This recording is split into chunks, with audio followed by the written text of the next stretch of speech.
Hi, beautiful souls. It's Robbie. I just wanted to come on today and talk to you for a minute about how our ability to set and maintain healthy boundaries is really built on the foundation of our self concept, how we see ourselves in relation to those around us, and the limiting beliefs that influence how we interact with others and the actions that we take and how we feel that we do or do not deserve to continue in an abusive situation. And so, for most of us, we'll think, oh, I have a great self concept, I have great self esteem, I love myself. And for the most part, this probably is true.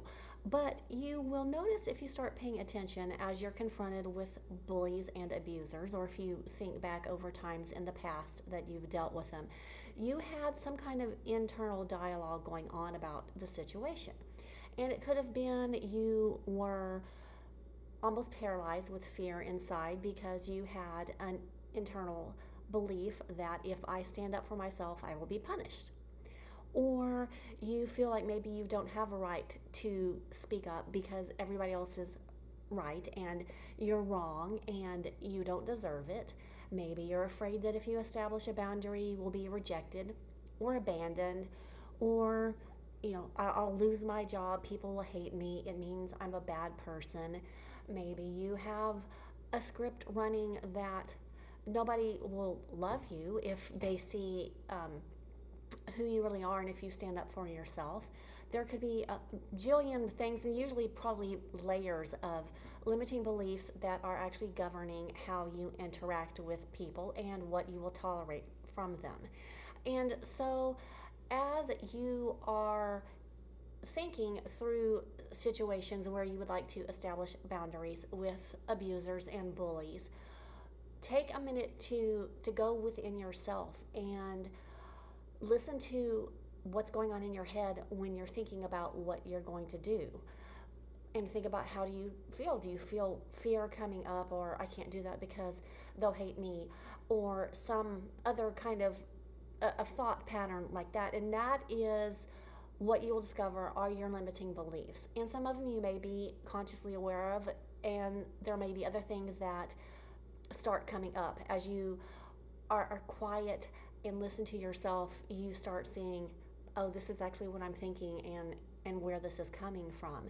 And so one reason that I love root cause therapy and why I decided to become a practitioner is I have found that I absolutely did have these patterns running in my mind, and I still do about a lot of things we always do.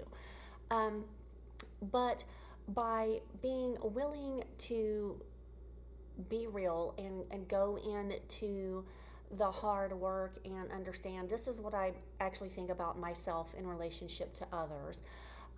This is my expectation based on previous experiences, and this is why I am limiting myself in establishing boundaries, or why I can establish boundaries and then feel guilty or feel afraid or am too willing to give somebody the benefit of a doubt, and I get myself back into the same cycle over and over again, either with the same person or in similar situations with similar types of people. I would love to help you if you are finding yourself repeating a pattern where you get into abusive situations with employers and partners and friends or family members, and you want to get down to the root and figure out, why do I keep getting into these situations? Why do I believe that I'm powerless? Why do I believe that I'm not lucky? Please reach out to me. I can be found at innerpoweredlife.com.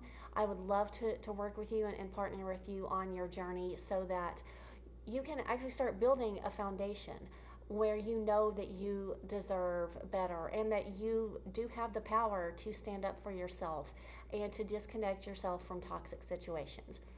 I will be back with you soon for another video in this series about establishing healthy boundaries. Until then, take care. I'll catch you later.